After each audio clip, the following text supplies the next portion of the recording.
Hey, welcome back to the show. You know, getting new art for your house, your apartment, it can be really fun, but it can also be stressful and very expensive when it comes to showcasing it properly. So here with simple tips to make sure our art looks amazing is Sarah Hurt from Seattle Art Source. Welcome back to the show. Thank you. First time you and I have met, Yeah. but I think what you do is fantastic. So just remind our viewers what Seattle Art Source is. We're a resource for people to connect them with local art. But primarily we work with local artists, but one of the things we can do is come into your home. If you've got a tricky space, you've been looking for a long time, can't really find a thing that is perfect for you, we come and do an entire photo brief, take pictures, can do mock-ups, send you options digitally so you can see everything on your computer before we bring anything to the house. I love this. Take care of the framing, installation. We work with homeowners, and we also work with designers and architects a lot. I love that. Yeah. I mean, it's so hard, either whether you have a big space or a small, awkward space, sometimes it's really hard to find something that works. So Yeah.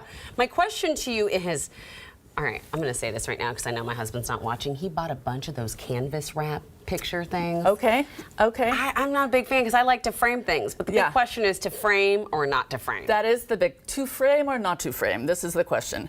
So yes, both and. Okay. So he's not Okay. wrong. He's not wrong, He's but not wrong. he's wrong. But what's going to happen is when you add a simple frame, we've got a couple examples here. Okay. This is a sweet little That's beautiful. painting by Jenny Verwaller. I love that. She painted the edges. You can kind of see the overflow on the sides where the that's nice. The painting extends. You can frame this, and what would happen is it would just give it a little bit of a finished edge. What I would do is I would probably end up doing a really modest floater frame on there. It's low profile. The art is still going to be the star of the So show. I can do that if I don't like it looking like that. Right. If you wanted to dress it up a little bit, finish it off, I would recommend doing a little floater frame. Even a canvas wrap piece of art can look really elevated with a little bit of a floater frame. Nice frame on it. Okay, I'm here for that. I think that's a great idea.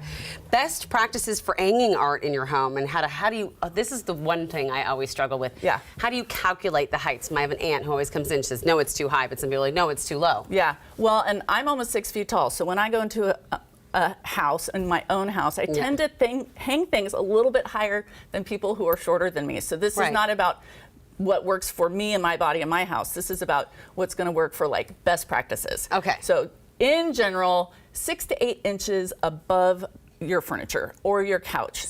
Okay. Almost the wingspan of your hand. You can see here, this is a beautiful painting by Lydia Basis. Oh, I love this that. is the designer Brian Paquette. And you can see how the furniture basically frames the art, right? It gives it a sense of place. We've got a few things stacked on that dresser and a little lamp to provide almost this kind of bigger focal point. Yeah. And again, this is Or Design, Andy Beers. This is a nest drawing by Chris Ekstrand. That's He beautiful. took full advantage of this not really having a big headboard. So instead of having a headboard, what he did was he used the art to create the focal point. That's a great yeah, idea. it's really creative and fun. The couch is, the edges of the furniture should usually extend beyond the edges of your painting. You don't want your painting to extend beyond your couch, right? Yeah. So this is Emily Ruff, cohesively curated. She's using a custom piece of art that we did for her with Jennifer Gauthier. And you can see there's still room for the lamp on the side. Right. It's still, the furniture still encompasses the art. The art doesn't go over the edge. Yeah. And that is an unframed piece. If you'll notice. Yes, I did notice, and it looked great where it was. Yeah. Okay, what about small art for big impact? It kind of looks like this type of situation. Yeah. You've got a small little sitting area here. This is a great example, little eating nook. Same designer, Emily Ruff, and she used a vertical space to create basically a little nook. If that art hadn't been there, it would have looked really unfinished.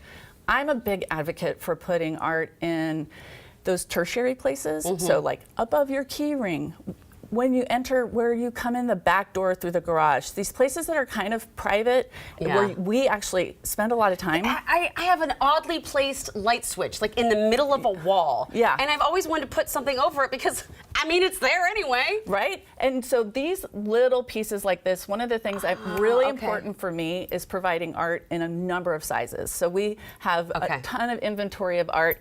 And a lot of it is this kind of modest to medium, small size, because I want to put art in people's bathrooms. Yes. We spend a lot of time in our bathroom. We do. Dressing rooms, any place that feels personal, where you're interacting with that wall, Yeah. with that hallway, it deserves an art moment. How do you light art? I remember back in the day, you know, with the big gold thing that hung over. I mean, is there a Can way? lights? Yeah, sure.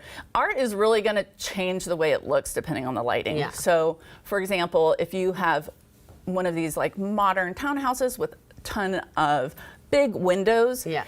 you're going to need less lighting. Okay. We recommend between 2,700 and 3,000 K warmth on your bulbs. Okay. They're LED bulbs that are new, that are really warm and don't have that like surgical blue Right. light that I we're hate so that used to light. with LEDs. So the modern bulb is much better for art than it used to be. This has been so fascinating. Yeah. Real quick question before I let you Yep. go. Make sure you get a picture hanging kit when you use hardware.